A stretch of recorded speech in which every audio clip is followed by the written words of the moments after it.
இந்த உலகத்தோட அசிங்கமான பொண்ணு இப்படிதான் அனௌன்ஸ் பண்ணி அவங்களை அறிமுகப்படுத்துறாங்க ஒரு அமெரிக்கன் ஃப்ரீக் ஷோல. அண்ட் அங்க வந்து ஆடியன்ஸ் யாருக்குமே தெரியாது மேரி அண்ட் பெவன் 4 குழந்தைங்களுக்கு அம்மாவா இருந்தாங்க அப்படின்னு. அண்ட் இந்த 100 days அன்டோல்ட் ஸ்டோரிஸ்ல நீ பேசிக்ஸ் அவங்க வாலிபத்துல ரொம்ப அழகா இருந்தாங்க. நிறைய பேர் அவங்களுக்கு அடிக்கடி காம்ப்ளிமெண்ட்ஸும் கொடுத்தாங்க. இது எல்லாமே அவங்க ஹஸ்பண்ட் இறந்து போன அந்த ஒரு வாட்டி மாறிடுது. கையில 4 குழந்தைங்களோட தனியா இருந்தாங்க. இந்த நேரத்துல மேரி ஒரு டிசீஸ்லயும் பாதிக்கப்படுறாங்க. அவங்க முக தோற்றமே மாறிடுது. தன்னோட பசங்களுக்கு சாப்பாடு தரணும் அப்படின்னு கையில கிடைக்கிற எல்லா வேலையும் பார்க்க ஆரம்பிக்கிறாங்க. சுத்தி இருக்கிற எல்லாரும் கேலியும் பண்றாங்க. இந்த நேரத்துல மேரிக்கு லண்டன்ல நடக்கிற ஒரு கான்டெஸ்ட் பத்தி தெரிய வருது. இந்த உலகத்தோட அக்லியஸ்ட் உமன் யாருன்னு கண்டுபிடிக்கிறதுக்கான போட்டி. இந்த அவமானத்தை தாண்டி அவங்க பசங்களுக்கு சாப்பாடு தரணும். அந்த போட்டியில ஃபர்ஸ்ட் பிளேஸும் முடிக்கிறாங்க, ஃபேமஸும் ஆகுறாங்க. கொஞ்ச நாள் கழிச்சு அமெரிக்கால இருந்து ஒரு இன்விடேஷன் கிடைக்குது.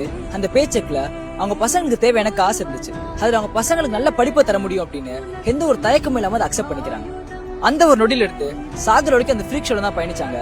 இது எல்லாமே அவங்க பசங்களுக்காக மட்டும்தான். ஒவ்வொரு நாளும் புது காஸ்டியூம், புது விமர்சனத்தோடய வாழ்ந்தாங்க. ஆனா இங்க நிறைய பேருக்கு இவங்க தான் அக்லியஸ்ட் விமன் ஞாபகம் இருக்கும். ஆனா என்ன பொறுத்த வரைக்கும் மேரி அண்ட் பெவன் அழகான பொண்ணாகவும் சிறந்த தாயாக ஒரு யதார்த்தம். அண்ட் இந்த மாதிரி அன்டோல்ட் ஸ்டோரிஸ்க்கு நம்ம பேஜை ஃபாலோ பண்ணிக்கோங்க.